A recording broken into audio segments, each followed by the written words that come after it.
Hi everybody, Future Tara here again. As I explained in the last video, one of our challenges has been living in the moment, documenting everything, and also wanting to put out videos. It is very challenging to do all of those at the same time, and I'm beginning to think that a lot of travel YouTubers go home and maybe edit their videos. I'm not sure, but I'm not trying to be a travel YouTuber. I'm just trying to document our grand adventure, but I'm also trying to stay in the moment and enjoy our time. So if you missed our first part of our Roman adventure, then I invite you to go back and watch that video. This is the second video. We did so much in Rome. We saw so much. We walked everywhere. We really did try to cram as much as we could into our Roman holiday. And I hope you enjoy the rest of this video.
Hi everybody, Future Tara here. One of the reasons why we chose to go to Rome was because it just kind of made sense along our travel journey and our itinerary. But also, I wanted to go because it is a Catholic Jubilee Year, which is a special year that if you travel to Rome and go through the holy doors, the 4 papal holy doors, special graces are given to you. And so you will see me going through all 4 of those holy doors in the next couple of clips.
All right, so I'm preparing to go through the last holy door, St. Peter's. I'm just waiting for the group to assemble. I'm not sure who these people are that I'm going to be going with, but it's going to be a group of international people, it looks like. I'm not sure how many English speakers are going to be with me, but hopefully somebody. It's just me. Unfortunately, Caleb is not feeling very well, so yeah, we're just gonna see what happens.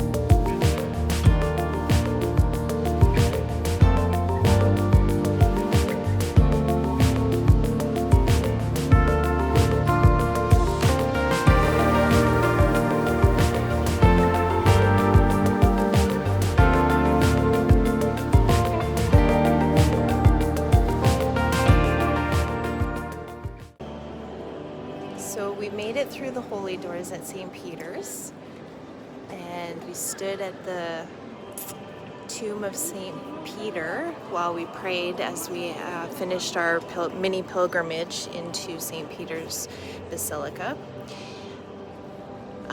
It was a lovely experience. There was some German people, some people from Brazil, some I think Polish. There was only 3 of us that spoke English. I'm not sure where the other 2 were coming from, but it was really quite a lovely experience.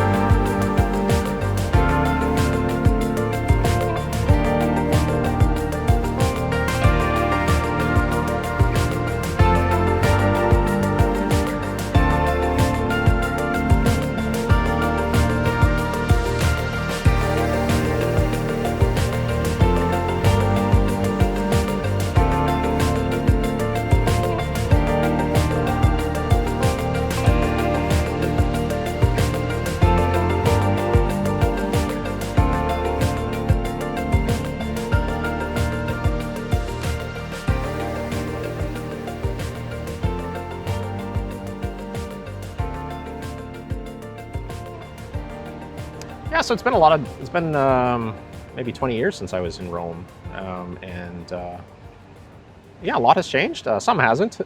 You know, it's the same. Some of the ruins are still the same, but obviously Tara and I have talked about a lot about over tourism and so many people here, and not just because it's a Jubilee here, but because Rome is high on so many people's list of places they want to see, and so we've tried to see some of the big things, but we've also tried to find some of the more obscure things. And part of this journey was to follow Emperor Constantine. He was the first Christian emperor, but he made his name in Rome, but he also built our next destination. So you'll see more of that too. So there is some thematic alignment between old Rome and maybe what I'll call new Rome. And you'll see videos on that later on. But yeah, a privilege to wander around Rome and see many of the sites that we only hear about. Like many, I'm a fan of the Gladiator movies, and I think there's lots that Rome can teach us about the growth of an empire and also the collapse of an empire, and so yeah, it's wonderful to walk around those same streets and see those same iconic places that are talked about. And of course, Tara's here for other reasons as well. So yeah, I hope you've enjoyed our videos and our time here, and yeah, we'll see you on the next one.